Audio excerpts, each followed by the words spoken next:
Air Force girl. Tell me what you did in the Air Force. I was an aircraft electrician, so I wired F-15s and F-16s. Oh, wow. Yeah. That's Hello. Welcome back, all my Courage, Confidence, and Connections podcast fans. Thank you for coming back to hear another episode. Today, I'm Janice Debo, your host, but my guest today is Laura Cross. And welcome, Laura. Thank you, Janice. So glad to have you here. We're going to learn all about you, what you do, and how you help people. And I'm glad to have you on here. Finally, we you waited very patiently for this. Thank you. Now, I what I like, appreciate the opportunity. oh, absolutely. So, what I like my guests to do is talk about, kind of like where you're from and what you're, a little bit about your life before previously, like where you live now and where you grew up. And then we'll just go back and forth on some different questions. Okay. Well, I kind of grew up all over. I was hatched in Chicopee, Massachusetts. Went to Louisiana, Mississippi, Germany for first grade, and Colorado second grade on up. I left for the Air Force, left Colorado for the Air Force in '88. And after being stationed multiple places, I got back there in '98. So yeah, kind of from all over, but and I used to always call Colorado my home. I lived over 35 years there, but 3 years ago I moved to Fairgrove, Missouri, and I've just never been happier. It's peaceful. I don't miss chaotic and crazy. I know, I hear you. I like the environment change, and I still love Colorado, but we just didn't like the way it was headed, and it was just getting way too crowded. They just keep building, and didn't like the way it was going, so it was time to go. It's a But very popular state, and living in an area that people want to live in, this area is starting to do some of that. But thankfully, the people in charge of the growth here are being wiser than some other areas. And anyway, where I came from in North Carolina, they were smart about that too. But some places, man, they just let the boom hit and then they catch up, but it never gets fixed. Oh yeah, I tell people you can step out of that state for a month or or less or whatever, come back and you won't recognize some of it. They just keep building, and I'm like, you're destroying it. I think in '74 when we moved there, I think Colorado had about 265,000 somewhere around there, and now they're well over 500,000, getting ready to push 700. So it's just Oh. it's a whole nother. It is literally growing into Denver like we always said it would. It's just expanding. Yeah, I mean, I lived there for 6 months, so I had the Colorado Springs experience and got to travel a little bit, but I'm not impressed with the Denver airport. That has bad memories for me because I got stuck there overnight one That's time. that's that's the newer one too, compared to the ones that we used to have, the one we used to have. Yeah, they turned the temperature down to in the 50s. Did you know that? At night, and there's Mm-mm. there's nothing open, so you just wander around, try to stay warm. I try not to stay in airports that long, but Oh, yeah. I know there wasn't a choice, but things happen when you travel. Oh Anyway, yeah. so Air Force girl, tell me what you did in the Air Force. I was an aircraft electrician, so I wired F-15s and F-16s. Oh, wow. Yeah. That's and so did you build that little model? Oh no, no. That I just picked up. I got, yeah. No, I didn't I didn't build that. No. But I I, started out in F-15 back shop, so I wasn't necessarily on the flight line. I was working on the miscellaneous panels and everything.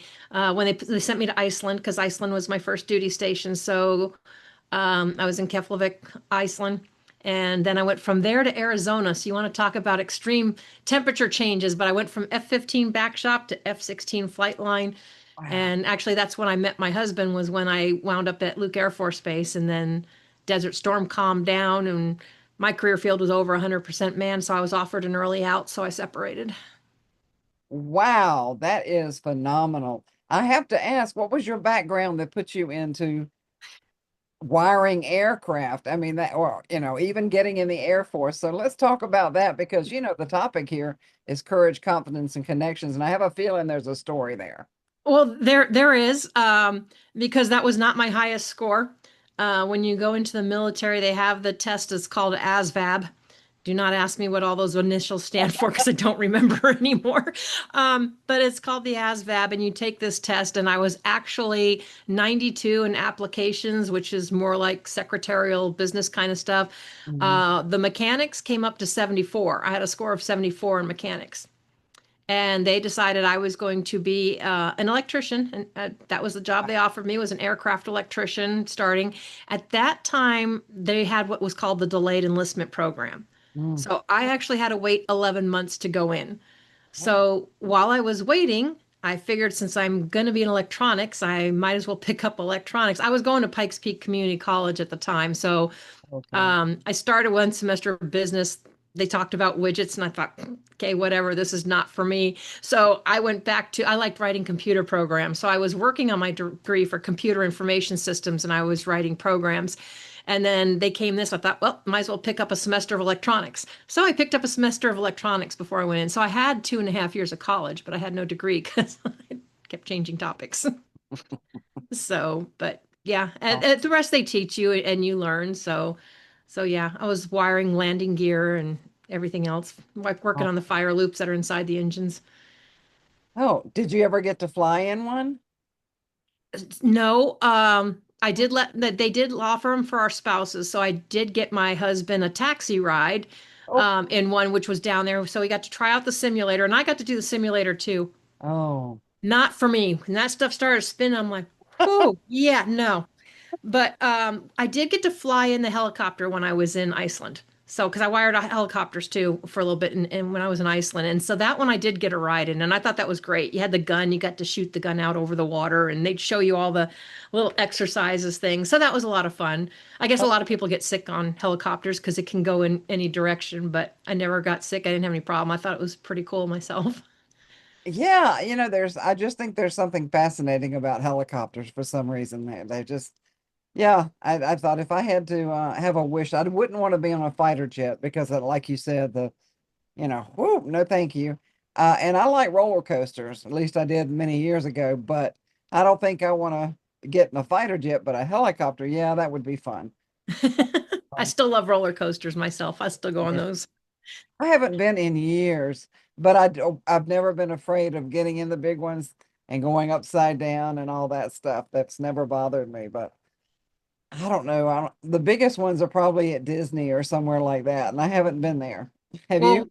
Well, I've been to Disney World. I've been to Disneyland. When I was younger, growing up, we used to go to Cedar Point, which is up in Ohio, because that's where my grandparents lived, and that's when they had the corkscrew and the, the ones that went upside down. Done the demon drop, where you just drop straight down.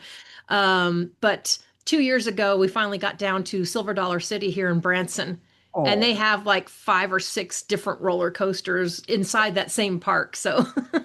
oh, you were in little roller coaster heaven. I did. Yep. Did you ride them I went all? on all of them. Hmm. Oh, wow, good for you. That's awesome. Well, what a history. I have to ask, what motivated you to even join the Air Force? I was highly encouraged. Oh, little, My father was Air Force. When when you're at that age where you're not necessarily seeing eye to eye, and my they were afraid that I would wind up, busting tires or waiting on tables or whatever, like my friends were doing and stuff. So my dad just basically kept saying, "Well, what about the Air Force? How about you come hear him out?" And if I didn't like what I had to say, he'd never bring it up again. And oh. of course, they made it all sound all glorified and shiny, which, it was an adventure. It's what it was. It was an adventure. So That's funny. Yeah, I figured there might have been some parental influence in that. There, But there was. I was the only one that I was the only. It was me and my sister. I was the only one that left home. So when I was 20 is when I went in. So oh wow.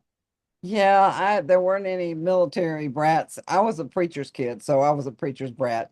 But we we moved enough. I've had people say, "Yeah, you guys sound like you were in the military." I'm like, "Yeah, it kind of was, different kind." so that's kind of hard to get out because I was on another lady's podcast one time, and I forgot, and whatever we were talking about, I used the term snafu, and she instantly just started laughing. She goes, "I love my military folks because snafu and fubar, those are really big. Those are big military terms." So Yeah, I have a close. we're good at abbreviations. Oh yeah, I got a good friend who went to the academy and snafu and what's the other one? FUBAR. Fubar. Yeah, he uses those. Yeah. Yep. Yeah. It's And definitely apparently, I have found out there is some kind of a series. I think it's on Hulu or something. Because I met with a gentleman that was telling me that that's his new thing. He binge watches this series, FUBAR. And I just kind of started smiling and laughing. I said, "You do know what that stands for, right?" And he says, "No." I said, "Okay, it's effed up beyond all recognition, is what that stands for." He goes, "That makes so much sense now because apparently that's kind of what the whole show is about." But he had no idea that that's what that that's what it stood for. And I'm like, "Yeah, that's what that stands for." Oh, that's hilarious. Oh my goodness. I don't have Hulu, but I might have to look that up. Yeah, it's on one of those or Netflix or something. It's actually a series on one of the streaming system on I don't know which streaming service because Yeah, there's so many of them now I lose track, but exactly, exactly. Now, moving forward, you got out of the military. What did you wind up doing in the after you got out of the military? Since you didn't have any jets to work on. it's well, I could have. It's almost easier to say probably what I didn't do. Oh, Um, so well, for one, I separated because when you're in the military, it's easier for you to move with one of you in and not two. Um, oh, I used to always hate the saying, but it's true. If military wanted you to have a family or a wife or a husband, they'd issue you one. It's I've not heard that. their priority, it's not their mission. So although they may try to keep you together, there's no guarantee. And my late husband was ground radio, so he was opposite ends of the flight line and really didn't want to be separated. I was in at a time where they kind of weren't sure that they still didn't think women should even be in the military. So um, I had my time, and so I separated. I could have gone and applied at airports and worked on, jets and stuff and still worked on them. My husband just said he didn't think I needed to come home head to toe with hydraulic fluid and oil and stuff anymore. So, Oh, um, when I first got out, I worked with the VA for a little bit, helping other veterans find jobs. nice. I've worked at a comic book store. Oh, I've worked in bowling alleys. When we went to Germany, I worked for a car insurance agency and helped write policies. So you pretty much pick up a job wherever you go because military pays you way under what you need to live pretty much wherever you're at. They told us when we got back to Colorado, we got paid 36% under what it took to live there. oh, That was back in 98. I wow. can't even tell you what it would probably be now, but at that time it was in 98. We were paid 36% under what it took to even live there. So Oh, wow. I've worked at Hugo's Bakery. I've worked at Target, at Walmart stocking shelves. I worked for a while, integrated circuit fabrication, building chips in a clean room. Worked at Sears hometown store. The list could go on. I just Oh, whatever comes up. yeah. I have a number. I have a number of backgrounds. Oh, that's great. That's great. Well, nowadays, let's fast forward a little bit and talk about what you're doing now and how you transitioned and what was your motivation to transition. Probably easier to start with my motivation. December 21st of 2004, my husband died at the age of 36. We Mm, were laughing at lunch. He was dead by 10 o'clock of an aortic arch dissection slash heart attack. Um, he was a year and a half away from retiring from the military, mm, and they ignored his family history and they did the wrong tests. So ow. when I learned the right test to do, I had his family members checked, and we were able to catch his brother at 33. He also had an aortic arch dissection, but they were able to graft his aortic valve and help him. Um, they lost my husband on the table. So I got slapped with reality really quick because I had just turned 37 on December 5th. My Samoyed got put to sleep December 7th because she was 14. Lost my husband 2 weeks later. Following month, I had to put down my Keyshound because he was over 14. So, and then people wise, within 14 months after my husband died, I had been in 4 different hospitals, 3 funerals. I had had enough. Um, I didn't want to spend my time answering to anybody else. I learned how precious life was. And yes, I can work any job. I can pretty much do any job 110%. You can do whatever you put your mind to it, True. but it doesn't mean you're happy. It was just making ends meet. Mhm. And so that's when I got into travel. So I started out as a travel agent, still a Oh, travel agent. I'm still in the travel industry, been there for 18 years. okay. Um, and I've had other number of jobs because, when you're learning to be an entrepreneur, you don't always get out of your comfort zone. And when you weren't brought up in that environment, you're brought up in the environment where you go to school, get a job, go work for somebody. No one ever taught us to be about being an entrepreneur or to even think about that. So while you're getting out of your comfort zone and getting transitions, sometimes you may have to go pick up another job to make ends meet until you get that going. Mhm. But that's kind of what started me on the journey. And then, and it's been a long journey, but COVID came along. It scared the snot out of everybody. Yep. And I realized then when I belonged to this big holistic group out of Denver that the reason I wanted people to travel was to escape the rat race, reset, relax, basically take better care of themselves. Mhm. And that's where White Sand Self Care became born because I was in a group of people from holistic health and I started learning about all the different modalities, all the different things that we can do to control our own health. Mhm. Because it wasn't until when my husband passed away, they put me on antidepressants along with some other stuff. They wanted me on the antidepressants for a year, which was fine. It had its place because it helped me think things differently. But all the muscle relaxers and painkillers that they had me on from back problems that I was going through, I was done with those. Those ran out of my system. And that's when I realized how bad and what all those side effects had been doing to me. So ever since then, so that was like in 2005, I don't take medications of any kind. Yeah. I have to be in extreme pain to even consider it, but I still, to this day, have learned so many different things that I can do that I don't need it anymore. And I've never been healthier, so I don't take that stuff anymore. Good. And, you get a rude awakening when you go through something tragic or traumatic. You do. And so my mission now is to try to share the story, help people, and have people stop waiting for tragedy to strike. Mhm. Do something about your health, your situation now, because you can control it and you can change it. Instead of waiting for tragedy to strike, because it doesn't always have to strike. There's things that could have been done. Yep. That's absolutely true. And somebody recently, I heard them say that we don't have a uh it's something about the medical system, but we have We don't have a healthcare system, we have a health sick care system. care. That's exactly it. I don't know if that was that you.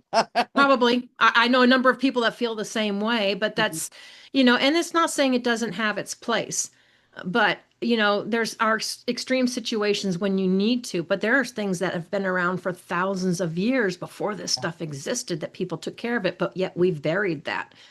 And it's, the drugs they give you don't ever go, it doesn't go to the root problem. It just tries to make it manageable. And some of them, they don't even do good at making manageable. In the meantime, it's killing something else off in your body, another organ or another this. It's not fixing it. It's not helping it. And the only way to fix things are to discover what's causing the root problem and attack it from the root. It's kind of like trying to pull a weed. If you don't pull the roots out, it's going to come back. We'll come back. It's the Well, same thing. yeah, and medications, I've watched family members, they take one, then they get a problem that then yeah, you get side effects that so you got to keep taking with something else and something else and something else.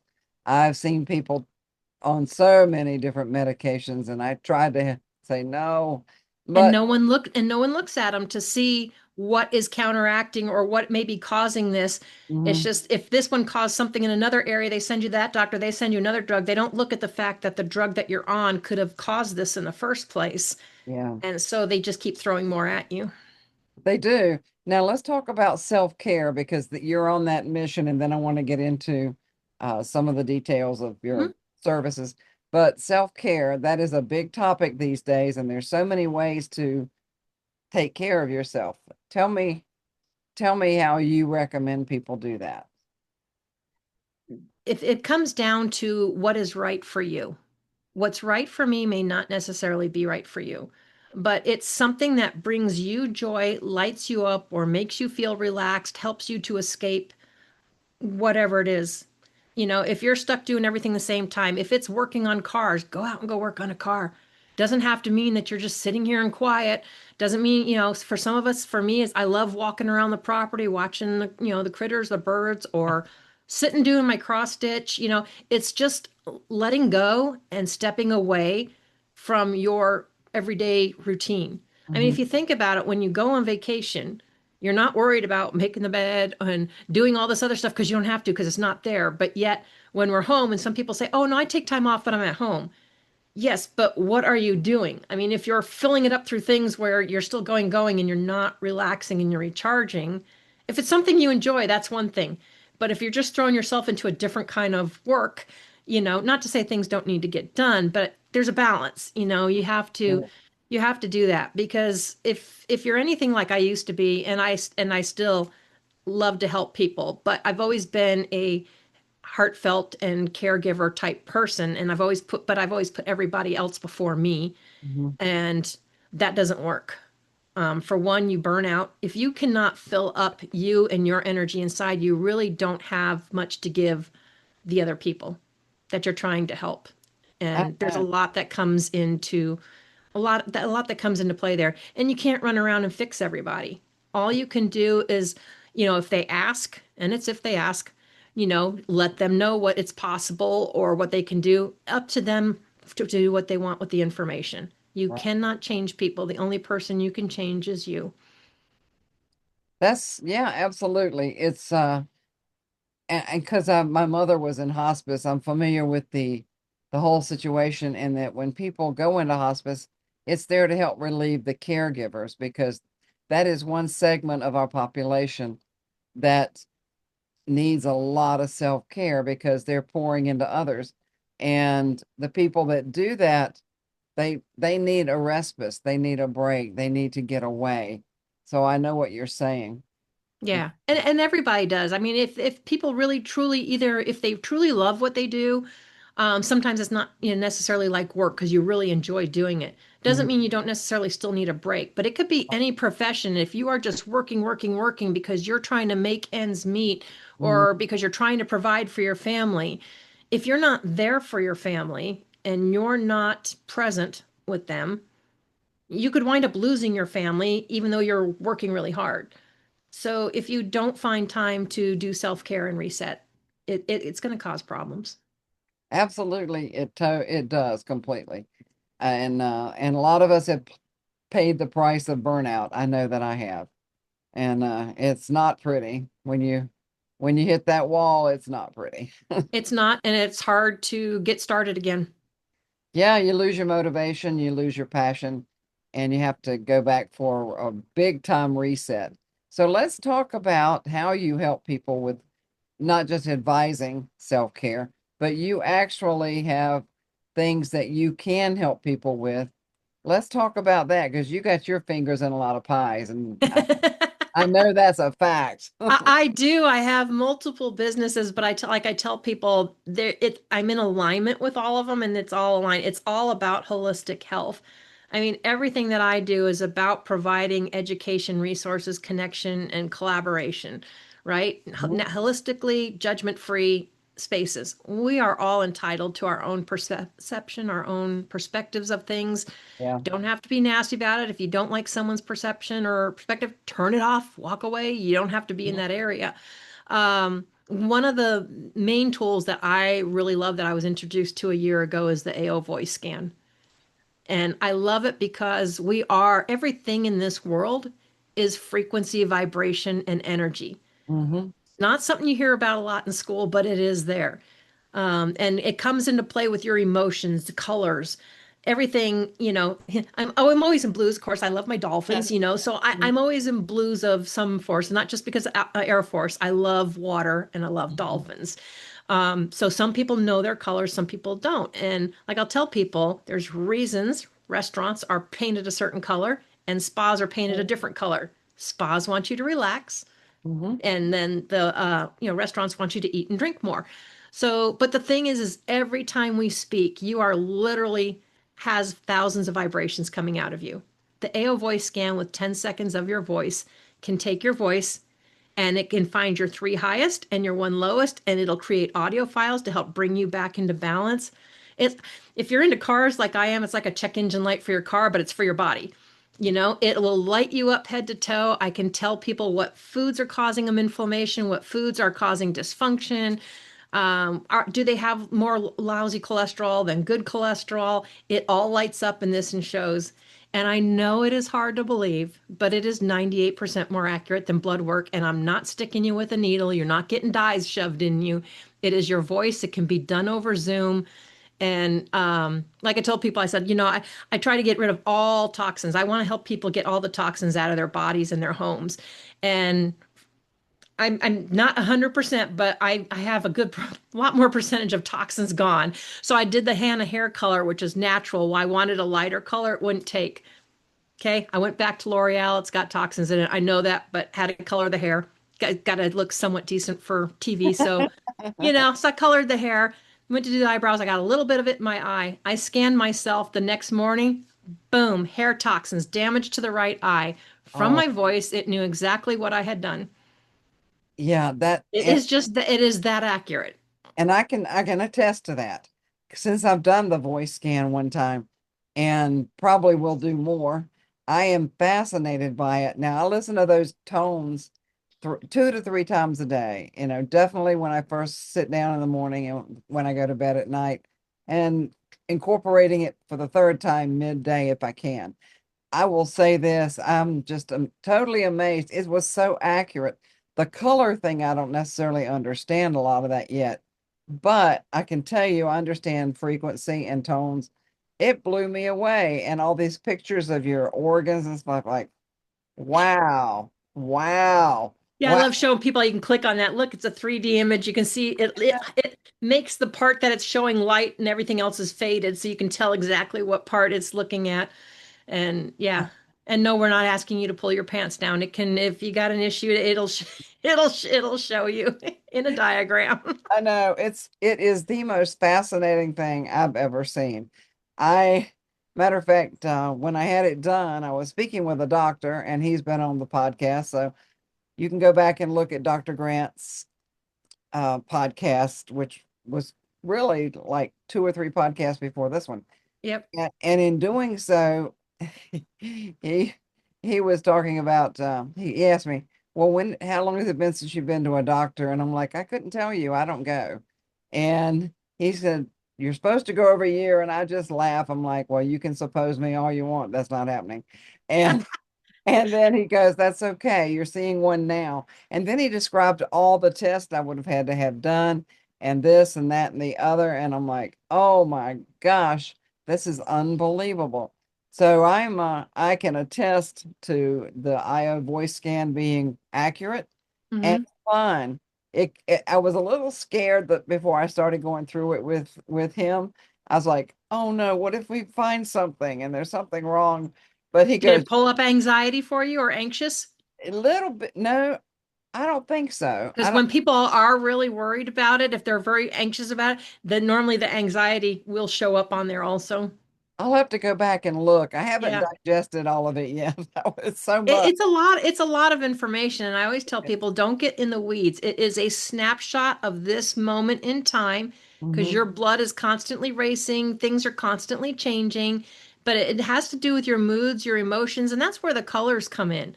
Some Mm, people know their colors. Like mine are normally blues and purples. hmm. So if I'm feeling a certain way and I want to feel better, I will wear blue or look at it's a happier color for me. It invokes, happiness or a certain balance from what you need. You know. So fascinating.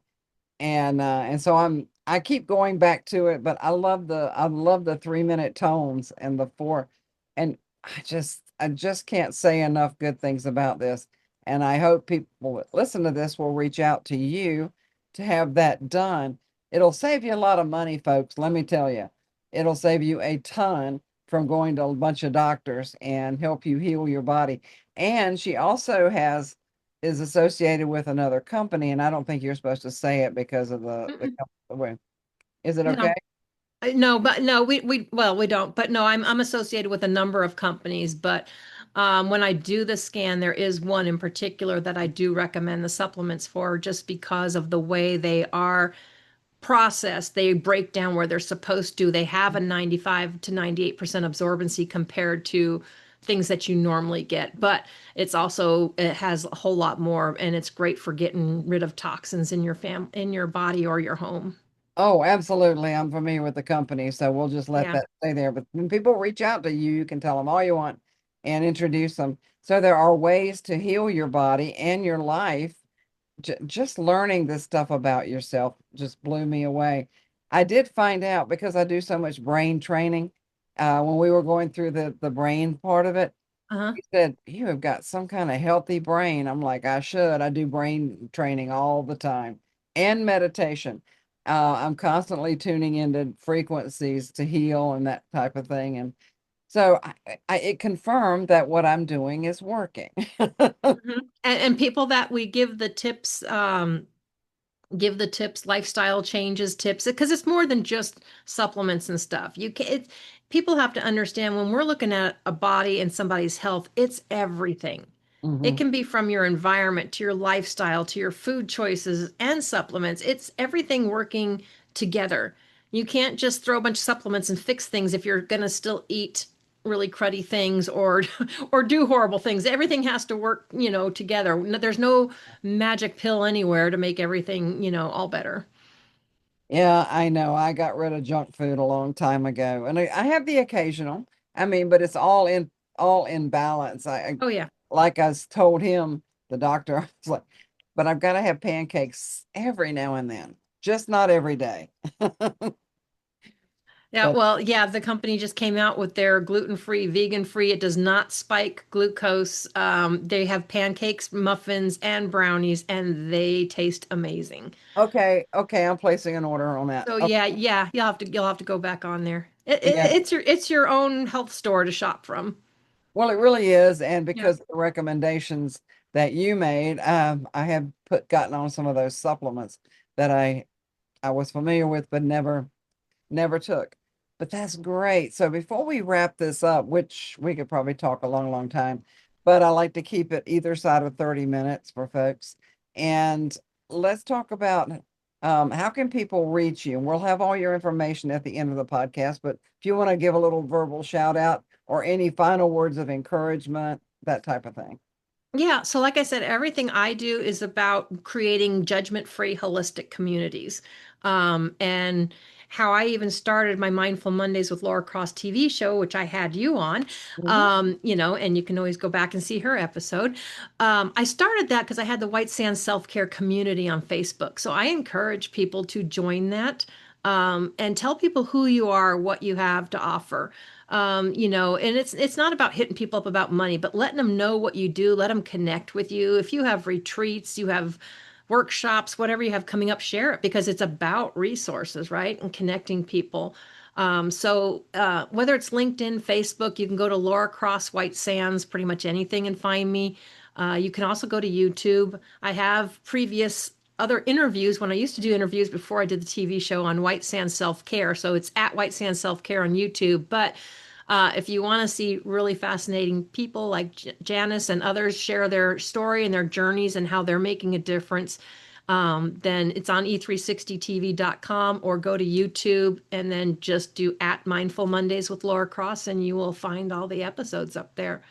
But or you can go to my website, whitesandselfcare.com, and just message me or hit me up. I always love connecting with people and finding out what people are doing. So Yeah, and we're all about community and helping people. That's what we're all about.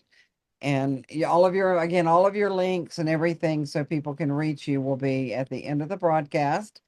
But Laura is an encourager. I'm so thankful to have been introduced to her and get you on the show finally. Um, any other final words of wisdom or thoughts that you have with the parting thoughts for our audience? the best advice I think I can give anybody, especially if you're looking at being an entrepreneur or anything, but figure out what lights you up. Hmm. If you don't go within and figure out what lights you up. If what you're doing does not make you excited, ready to jump out of bed and go your day, and it's not lighting you up, then you really need to seriously look at what you're doing. Mhm. because that is a miserable way to go through life. It really is. And I always take my clients initially through their goals and passions. And it's not as easy as you think, but if you've got somebody to kind of come alongside and say, how do I find what I'm passionate about? But like you said, isn't what lights you up. And Mhm. if being in the wellness field, she's got the tools, she's got the all kinds of ideas and ways you can not just make money, but you can make a difference.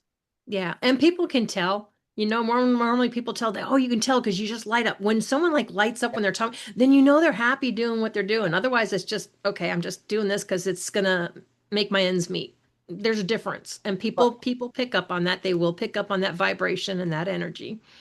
absolutely. So get a hold of Laura Cross and get a voice scan. You'll be amazed and change your life. Thank you for tuning in to Courage Confidence Connections podcast again. And thank you, Laura, for taking time to be on here. Absolutely. Thank you for having me. Bye bye, audience. We'll see you next time.